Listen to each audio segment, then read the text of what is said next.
Hey YouTube, what's going on? Leaf Station 4 here with my prediction for Hannibal Barca versus Genghis Khan. Alright, I'm actually very excited for this episode. Just, kind of two different warriors. One helped craft an amazing empire and the other tried to take on an amazing empire. So you've got two different ends of the scale there. But, no, I'm pretty psyched for this. Wikipedia only had 2 weapons listed for each, so I don't know. That's what I decided to work with here. I could have waited, but I didn't want to. So, let's get started here. For short range, Genghis Khan has a saber, and Hannibal Barca has the falsata. I think that's how you pronounce it. Now let's look at the saber. The saber, it will not be like Napoleon's saber. I would not imagine that. It will be more like the Ild from the Mongol episode, and it is also known as a scimitar. All right. So the falsata now. It's again a saber-like weapon. It's curved at one side. It's a one-sided blade.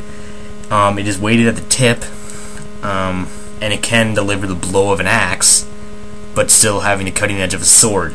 It is it's a lot like the Khalij. Remember how powerful that was?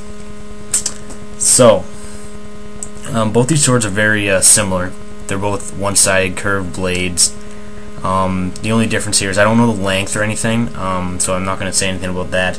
But for sure, this is going to be a really close one. All right, I mean it's going to be really close. But I'm going to give the edge to the saber or the scimitar here because it is made of steel, and we know that Hannibal was around in the Iron Age, and the falsata would have been made of iron.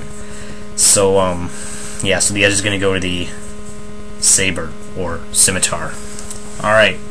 For I guess this is going to be special weapons. I don't think these would be long range or mid range, but well, I don't really know, so I'm just going to call them special weapons. Alright, so Genghis brings a recurve bow, and Hannibal brings a war elephant. Alright, let's look at the recurve bow. The recurve bow, it's a lot like the Mongol bow. It can shoot with great distances, with good accuracy, and it can also be done on horseback. We saw that in the Mongol episode. The Mongol was on horseback, and I would imagine that Genghis Khan would be able to do it on horseback as well. So, yeah, so that's pretty much the recurve bow. I mean, we've seen tons of bow and arrows. They're pretty much all the same. This one, it's just, I think it's crafted a bit better for more flexibility in the bow, and I think it's more powerful. Anyways, Hannibal brings a war elephant, and if you're watching the aftermath after U.S. Army Rangers versus North Korean Special Ops Force, you would have already seen a part of it. It's pretty devastating, I guess. It'll be an African elephant. Now I don't know which one's bigger, African or Indian. I know one is bigger. I'm not sure which one though, so I don't know. Now this the reason the war elephant could be very significant in this episode is for one reason. In this time, this time period, horses were they were very scared of elephants. All right, elephants, they were a huge psychological X factor, and they'll probably take that into account.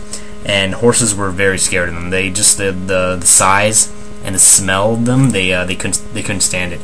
In one battle that I'll be analyzing tomorrow, which is the Battle of Trebia, or I don't know if it'll be tomorrow, but it was the Battle of Trebia. One of the main reasons that Hannibal prevailed in that battle was because of the elephants. The horses all fled the battle. So I mean that could prove, because Mongols were big into horses, right? And but horses, they were very scared of elephants. They had a tendency to flee.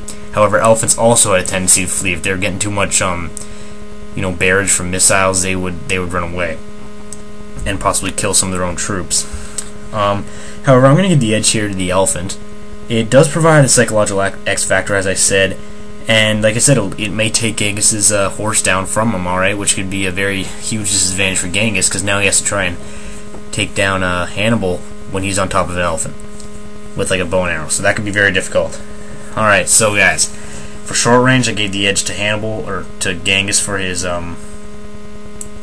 scimitar or saber, and for special weapons I gave the edge to Hannibal for his war elephant.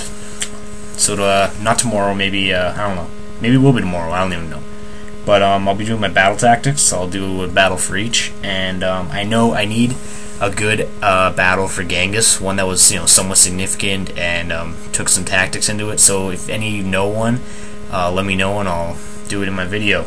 I already have one for Hannibal, so I don't need one.